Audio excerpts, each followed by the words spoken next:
Hello aspirants, welcome back to our channel. అయితే మనం medieval history series start చేస్తాం కదా. ఈ మిడివల్ హిస్టరీ సిరీస్లో ఈ వీడియోలో మనం సేన వంశం అండ్ చౌహానుల గురించి డిస్కస్ చేద్దాం.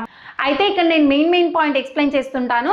వంశంలో సుప్రసిద్ధ రాజు అండ్ సుప్రసిద్ధ కవులు వారి యొక్క రచనల గురించి అవి వీలైతే నోట్ చేసుకోవడానికి ట్రై చేయండి.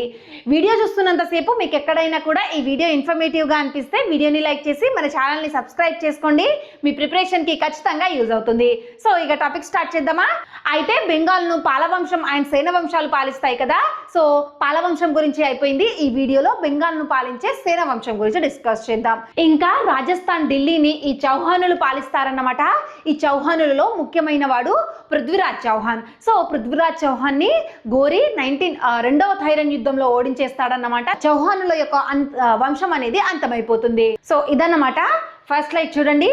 ఫస్ట్ తూర్పు విభాగంలో ఉన్న బెంగాల్ను సేన వంశం పాలిస్తుందన్నమాట. సో 2 వంశాలు పాలిస్తాయి బెంగాల్ను, పాలవంశం, సేన వంశం. ఈ వీడియోలో సేన వంశం గురించి డిస్కస్ చేద్దాం. ఇంకా రాజస్థాన్ అండ్ ఢిల్లీని ఈ చౌహాన్ వంశం పాలిస్తుందన్నమాట. సో సేన వంశం యొక్క కాలం ఏంటి? 1138 నుంచి 1199 వరకు అన్నమాట. దాని తర్వాత వీరి యొక్క పతనం అనేది స్టార్ట్ అయిపోతుంది. వీరి యొక్క రాజధాని నాడియా. ప్రధాన పాలకులు ఎవరు? విజయసేనుడు, బల్లాలసేనుడు అండ్ లక్ష్మణసేనుడు. ఈ లక్ష్మణసేనుడి దగ్గర పంచరత్నాలు అనే కవులు ఉంటారన్నమాట. ఈ వీడియోలో మనం మెయిన్ ఈ లక్ష్మణ దేవుడి దగ్గర ఉండే పంచరత్నాల్లో ఒక సుప్రసిద్ధ కవి అయిన జయదేవుడు రచించిన రచన గీతా గోవిందం. వీలైతే ఈ పాయింట్స్ చెప్పేటప్పుడు నోట్ చేసుకోవడానికి ట్రై చేయండి, చాలా ఇంపార్టెంట్ అనమాట. సో ఈ లక్ష్మణసేనుడి దగ్గర పంచరత్నాలు అనే సుప్రసిద్ధ కవులు ఉంటారన్నమాట. నెక్స్ట్ ఈ చౌహాన్ వంశం గురించి చూద్దాం. వీరి యొక్క ఇయర్ ఏంటి? 1956 నుంచి 1192 వరకు అన్నమాట. రాజధాని శంకరమరి అండ్ ఢిల్లీ. ప్రధాన పాలకులు ఎవరు? సింహరాజు, విశాలదేవుడు అండ్ మెయిన్గా పృథ్వీరాజ్ చౌహాన్. సో ఈ పృథ్వీరాజ్ చౌహాన్ని గోరి 2వ స్థానేశ్వర యుద్ధం లేదా థైరన్ యుద్ధం అని అంటారు. ఈ యుద్ధంలో గోరి ఈ పృథ్వీరాజ్ చౌహాన్ను ఓడించేయడంతో ఈ చౌహాన్ వంశం అనేది అంతమైపోతుంది. సో ఫస్ట్ సేన వంశం గురించి చూద్దాం. బెంగాల్ను పాలించిన సేన వంశం గురించి చూద్దాం. సామంతసేనుడు మూల పురుషుడు అనమాట. విజయసేనుడు రాజ్య వంశ స్థాపకుడు. అయితే ఇక్కడ విజయసేనుడిని రియల్ ఫౌండర్ అని అంటారన్నమాట. ఎలా అంటే పాలవంశంలోని చివరి వాడైన మదనపాలుని ఓడించేసి ఈ సేన వంశంని స్థాపించాడు. 1138లో పాలవంశంలోని చివరి వాడైన మదనపాలుని ఓడించి బెంగాల్ను ఆక్రమించాడు. సో పాలవంశంలో ఏ ఇయర్లో? 1138లో పాలవంశంలో చివరి వాడైన మదనపాలుని ఓడించి బెంగాల్ను ఆక్రమించి రాజ్యస్థాపన చేశారనమాట. ఎవరు? విజయసేనుడు. అయితే సేన వంశ రాజ్యస్థాపకుడుగా గావించాడు. వీరి గురించి తెలిపే యొక్క మెయిన్ ఆధారం ఏంటంటే దేవపార శాసనం అన్నమాట. విజయసేనుడి గురించి తెలుపుతుంది. సో ఇదన్నమాట. ఇక్కడ సామంతసేనుడు వంశ మూల పురుషుడు, విజయసేనుడు రాజ్యస్థాపకుడు అన్నమాట. నోట్ చేసుకోండి. నెక్స్ట్ బల్లాలసేనుడి గురించి చూద్దాం. విజయసేనుడి యొక్క కుమారుడు ఈయన. పుత్రుడు విజయసేనుడికి పుత్రుడు అనమాట. విజయసేనుడికి కుమారుడైన ఇతను మిథిలాలను జయించాడు. బెంగాల్, బీహార్ ప్రాంతాలలో హిందూ ధర్మశాస్త్రాలకు అనుగుణంగా సాంఘిక పునర్నిర్మాణం చేశారు. తన రాజ్యంలో కుల, వర్ణ, ఆశ్రమ ధర్మాలను కఠినంగా అమలు చేశాడనమాట. అయితే ఇతను స్వయంగా కవి. ఈ బల్లాలసేనుడు అనేవాడు స్వయంగా కవి అన్నమాట. ఇతని యొక్క రచనలు అద్భుత సాగర, దాన సాగర. అర్థమైంది కదా? బల్లాలసేనుడు స్వయంగా కవి. ఇతను రచించిన రచనలు అద్భుత సాగర అండ్ దాన సాగర అన్నమాట. ఇవి మెయిన్ పాయింట్. ఇలాంటివి నోట్ చేసుకోవడానికి ట్రై చేయండి. సో ఇదన్నమాట. నెక్స్ట్ స్లైడ్ చూడండి. లక్ష్మణసేనుడు. ఈ లక్ష్మణసేనుడు దగ్గరే పంచరత్నాలు అని అనబడే కవులు ఉంటారన్నమాట. సో సుప్రసిద్ధ కవులు ఉంటారన్నమాట. దీని దగ్గర పంచరత్నాలు అనబడే సుప్రసిద్ధ కవులు ఉంటారన్నమాట. పూరి, కాశీ, ప్రయాగాలపై దండెత్తి విజయ స్తంభాలను నాటించాడు. ఆస్థాన కవులు పంచరత్నాలు. సో ఇతని దగ్గర ఉండే ఆస్థాన కవులనే పంచరత్నాలు అని కూడా అంటారన్నమాట. ఈ పంచరత్నాలలో మెయిన్ సుప్రసిద్ధ కవి జయదేవుడు అన్నమాట. ఇతని యొక్క రచన గీతా గోవిందం. నోట్ చేసుకోవడానికి ట్రై చేయండి.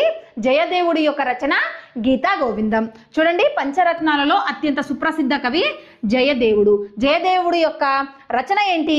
గీతా గోవిందం. సో చాలా ఇంపార్టెంట్. నోట్ చేసుకోండి, నోట్స్ పెట్టుకోండి. ఎందుకైనా మంచిది, నోట్స్ పెట్టుకోవడానికి ట్రై చేయండి. సో ఈ జయదేవుడి యొక్క రచన గీతా గోవిందం అనమాట. అయితే ఇక్కడ ఎలా క్వశ్చన్స్ పడే ఛాన్సెస్ ఉన్నాయి అంటే, పంచరత్నాలు అనబడే ఆస్థాన కవులు ఎవరి దగ్గర ఉండేవారు అని చెప్పి క్వశ్చన్స్ పడే అవకాశం అనేది ఉందన్నమాట. సో ఎవరి దగ్గర ఉంటారు వీళ్ళు?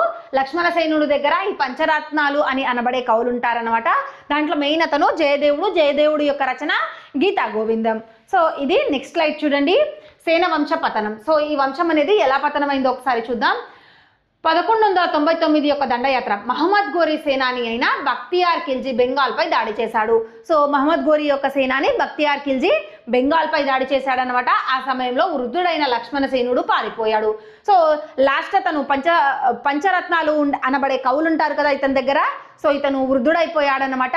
ఇతను ఈ గోరీ దండెత్తి వచ్చినప్పుడు పారిపోయాడు.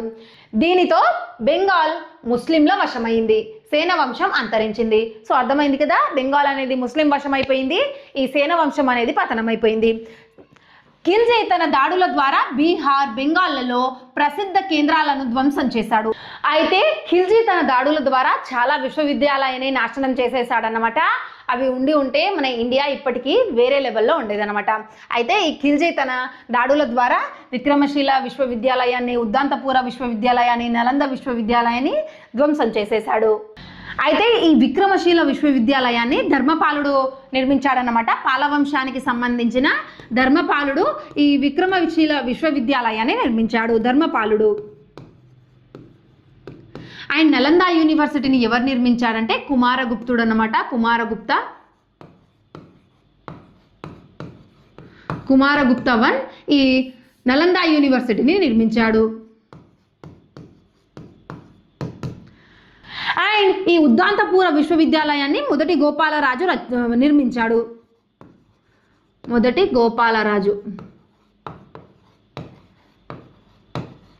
సో పాల సామ్రాజ్యానికి సంబంధించి ఈ ఉద్దాంతపూర విశ్వవిద్యాలయాన్ని మొదటి గోపాలరాజు నిర్మించాడనమాట. వీలైతే నోట్ చేసుకోవడానికి ట్రై చేయండి. ఈ మూడింటిని కూడా ఖిల్జీ తన దాడుల ద్వారా ధ్వంసం చేయడం జరిగింది. సో ఇదన్నమాట సేన వంశం యొక్క పతనం గురించి. నెక్స్ట్ స్లైడ్ చూడండి. అయితే ఈ సేన వంశానికి సంబంధించి వీరి యొక్క రాజధాని నాడియా, స్థాపకులు మూల పురుషుడు సామంతసేనుడు, రాజ్యస్థాపకుడు విజయసేనుడు అన్నమాట. ఈ సుప్రసిద్ధ ఆయన చివరివాడు లక్ష్మణసేనుడి దగ్గరే ఎవరు ఉండేవారు? పంచరత్నాలు అనబడే సుప్రసిద్ధ కవులు ఉండేవారు ఈ లక్ష్మణసేనుడి దగ్గర. సో ఈ పంచరత్నాల్లో మెయిన్ కవి ఎవరు? సుప్రసిద్ధ కవి జయదేవుడి యొక్క రచన గీతా గోవిందం. అండ్ వీరి యొక్క చారిత్రక ఆధారాలు దేవపార శాసనం. ఈ దేవపార శాసనం ఎవరు వేయించారంటే విజయసేనుడు వేయించాడనమాట. బల్లాల సేనుడు అద్భుత సాగర, దాన సాగర అనమాట. తిను స్వయంగా కవి. తిన యొక్క రచనలు బల్లాల సేనుడి యొక్క రచనలు అద్భుత సాగర అండ్ దాన సాగర. జయదేవుడు రచించింది గీతా గోవిందం. ఈ జయదేవుడు అనేవాడు ఈ పంచరత్నాల్లో ఒక సుప్రసిద్ధ కవి. వీరి యొక్క పతనం ఎప్పుడు స్టార్ట్ అయింది? 1999లో బక్తియార్ ఖిల్జీ దాడి వల్ల వీరి పతనం అనేది అయిపోయింది అనమాట. సో ఇదన్నమాట. నెక్స్ట్ చౌహానుల గురించి చూద్దాం. చౌహానులు. సో అజ్మీర్ని పాలించిన చౌహాన్ వంశం గురించి చూద్దాం. అయితే ఈ చౌహాన్ వంశంలో పృథ్వీరాజ్ చౌహాన్ మెయిన్ అనమాట. ఫస్ట్ చూడండి, ప్రతిహార రాజ్య శిథిలాలపై అజ్మీర్ ప్రాంతంలో స్వతంత్ర రాజ్యాన్ని స్థాపించారు. మొదటి రాజధాని శకంబరి, రెండవ రాజధాని ఢిల్లీ. సో ఫస్ట్ సింహరాజు గురించి చూద్దాం. ప్రతిహారులు బలహీనులు కావడంతో, సో అర్థమైంది కదా, ప్రతిహారులు బలహీనం కావడంతో తూర్పు రాజస్థాన్ కేంద్రంగా స్వతంత్రం ప్రకటించుకున్నారు. సో తూర్పు రాజస్థాన్ వీరి యొక్క కేంద్రంగా స్వతంత్రాన్ని ప్రకటించుకున్నారన్నమాట. వారే చౌహానులు. అజయరాజు మాల్వాపై దండెత్తి పరమారుల నుండి ఉజ్జయినిని ఆక్రమించాడు. ఈ అజయరాజుయే ఈ అజ్మీర్ యొక్క నిర్మాత అన్నమాట. సో అజ్మీర్ నగరాన్ని నిర్మించింది అజయరాజు. కలహశీలమైన విధానాన్ని అనుసరించాడు. సో నెక్స్ట్ స్లైడ్ చూడండి. సో విశాల దేవుడి గురించి చూద్దాం. ఈ విశాల దేవుడిని 3వ విగ్రహరాజు అని కూడా పిలుస్తారన్నమాట. చౌహానులలో అతి గొప్ప విజేతగా ప్రసిద్ధి పొందాడు ఈ విశాల దేవుడు. ఢిల్లీని పాలిస్తున్న తోమారులను ఓడించి ఢిల్లీని ఆక్రమించాడు. సో ఢిల్లీని పాలిస్తున్న తోమారులను ఓడించి అక్కడ ఢిల్లీని ఆక్రమించాడన్నమాట. గజనీ వంశస్థులను ఓడించి వారి ఆధీనంలో ఉన్న పంజాబ్ను ఆక్రమించాడు. ఫస్ట్ తోమారులను ఓడించి ఢిల్లీని ఆక్రమించాడు. ఇంకా గజనీ వంశస్థులను ఓడించి వారి ఆధీనంలో ఉన్న పంజాబ్ను కూడా ఆక్రమించాడు. ఇతని కాలంలోనే ఢిల్లీ మరియు సగం పంజాబ్ ప్రాంతం చౌహానుల రాజ్యంలో చేరింది. ఇతను రచించిన ప్రసిద్ధ నాటకం హరికేలి. నోట్ చేసుకోవడానికి ట్రై చేయండి. ఎవరు రచించారు? విశాల దేవుడు రచించిన ప్రసిద్ధ నాటకం హరికేలి అన్నమాట. ఇతను ఏం చేశాడంటే అజ్మీర్లో ఒక విద్యాపీఠంను నెలకొల్పి విద్యా వ్యాప్తికి కృషి చేశాడు. సో అర్థమైంది కదా, అజ్మీర్లో విద్యాపీఠంను నెలకొల్పి ఎడ్యుకేషన్ ని ఇంకా ఇంప్రూవ్ చేశాడన్నమాట. సో ఇదన్నమాట. నెక్స్ట్ పృథ్వీరాజ్ చౌహాన్ గురించి చూద్దాం. అయితే పృథ్వీరాజ్ చౌహాన్ గురించి నేను రాజపుత్రుల యుగం స్టార్ట్ చేసిన దగ్గర నుంచి చెప్తున్నాను. ఈయన ఏం చేస్తాడంటే జయచంద్రుని యొక్క కూతురు రాణి సంయుక్తను స్వయంవరం నుంచి తీసుకెళ్లి వివాహం చేసుకుంటాడన్నమాట. సో అది నచ్చని జయచంద్రుడు ఏం చేస్తాడంటే ఈయనతో యుద్ధం చేయడానికి అని చెప్పి ఘోరిని ఇండియాపై ఆహ్వానిస్తాడు. సో అర్థమైంది కదా, ఘోరిని ఇండియాపై దండెత్తి రమ్మని చెప్పి ఆహ్వానిస్తాడు. దానివల్ల ఫస్ట్ స్థానేశ్వర యుద్ధం లేదా ఫస్ట్ థైరన్ యుద్ధం స్టార్ట్ అవుతుంది. ఎప్పుడు 1191లో ఫస్ట్ స్థానేశ్వర యుద్ధం అనేది స్టార్ట్ అవుతుంది. ఎవరెవరికి మధ్య? ఘోరి అండ్ పృథ్వీరాజ్ చౌహాన్ కి మధ్య ఫస్ట్ స్థానేశ్వర యుద్ధం అనేది స్టార్ట్ అవుతుంది. ఆ యుద్ధంలో ఈ పృథ్వీరాజ్ చౌహాన్ ఏం చేస్తాడంటే ఘోరిని ఓడించేస్తాడు. ఘోరిని భయంకరంగా ఓడించేస్తాడన్నమాట పృథ్వీరాజ్ చౌహాన్ ఫస్ట్ స్థానేశ్వర యుద్ధంలో. నెక్స్ట్ స్థానేశ్వర యుద్ధం అంటే సెకండ్ థైరన్ యుద్ధం ఏ ఇయర్లో జరుగుతుంది? 1192లో జరుగుతుందన్నమాట. ఈ యుద్ధంలో పృథ్వీరాజ్ చౌహాన్ ఓడిపోతాడు. ఏ ఇయర్లో? 1192లో ఈ పృథ్వీరాజ్ చౌహాన్ ఓడిపోతాడన్నమాట. సో ఓడిపోయి తన రాజ్యాన్ని పూర్తిగా కోల్పోతాడు. సో ఇక్కడ చూడండి, చౌహాన్లలో సుప్రసిద్ధ రాజు చివరి పాలకుడు ఎవరు? పృథ్వీరాజ్ చౌహాన్. సో పృథ్వీరాజ్ చౌహాన్ దగ్గర ఉండే ఆస్థాన కవులు ఎవరెవరు? చాంద్ భరద్వాయ్, జననాయక, లక్ష్మీధరుడు, జయానక. సో ఇది జయానక అనమాట. చాంద్ భరద్వాయ్ రచించిన పృథ్వీరాజ్ రాసో. చాంద్ భరద్వాయ్ యొక్క రచన ఏంటి? పృథ్వీరాజ్ రాసో. ఇది హిందీలో ఉంటుందన్నమాట. జయానక పృథ్వీరాజ్ విజయం రాశాడనమాట వీరి యొక్క రచన. లక్ష్మీధరుడు కృత్య కల్పతరు అండ్ ఇతని యొక్క ఇంకో రచన కల్పం ద్రుమం అన్నమాట. నోట్ చేసుకోవడానికి ట్రై చేయండి, ఇది మెయిన్ ఇంపార్టెంట్. వీరు ఎవరి దగ్గర ఆస్థాన కవులు అని చెప్పి అడుగుతుంటారు. సో ఈ కవులు పృథ్వీరాజ్ చౌహాన్ దగ్గర ఆస్థాన కవులు అన్నమాట. గహద్వానుల వంశీయుడైన కనోజ్ పాలకుడు జయచంద్రుడు ఇతన్ని బద్ధ విరోధి. గహద్వానుల వంశీయుడైన కనోజ్ పాలకుడు ఎవరు? జయచంద్రుడు. సో జయచంద్రుడు యొక్క కూతురు ఎవరు? సంయుక్త, రాణి సంయుక్త అనమాట. రాణి సంయుక్తను పృథ్వీరాజ్ చౌహాన్ మ్యారేజ్ చేసుకుంటాడు. పృథ్వీరాజ్ చౌహాన్ జయచంద్రుడి కుమార్తె అయిన రాణి సంయుక్తను స్వయంవరం నుండి అపహరించి వివాహం చేసుకున్నాడు. ఇది శత్రుత్వానికి తీవ్రత చేసింది. సో అర్థమైంది కదా, అది జయచంద్రుడికి నచ్చలేదన్నమాట. సో దానివల్ల ఘోరిని ఇండియాపై దండెత్తి రమ్మని చెప్పి ఆహ్వానించాడు. సో దానివల్ల స్టార్ట్ అయ్యిందే మొదటి థైరన్ యుద్ధం. మొదటి థైరన్ యుద్ధం ఎవరెవరికి మధ్య జరుగుతుందంటే ఘోరికి ఇంకా ఈ పృథ్వీరాజ్ చౌహాన్ మధ్య జరుగుతుందన్నమాట మొదటి థైరన్ యుద్ధం. సో ఏ ఇయర్లో జరిగింది? 1191లో జరిగింది. 1191లో జరిగిందనమాట. సో అర్థమైంది కదా, 1191లో ఫస్ట్ థైరన్ యుద్ధం అనేది జరిగింది. ప్రధాన నాయకులు పృథ్వీరాజ్ చౌహాన్ వర్సెస్ మహమ్మద్ ఘోరి. సో దీంట్లో ఎవరు గెలుస్తారు, ఎవరు విజయం సాధిస్తారంటే పృథ్వీరాజ్ చౌహాన్ ఈ యుద్ధంలో గెలుస్తారనమాట.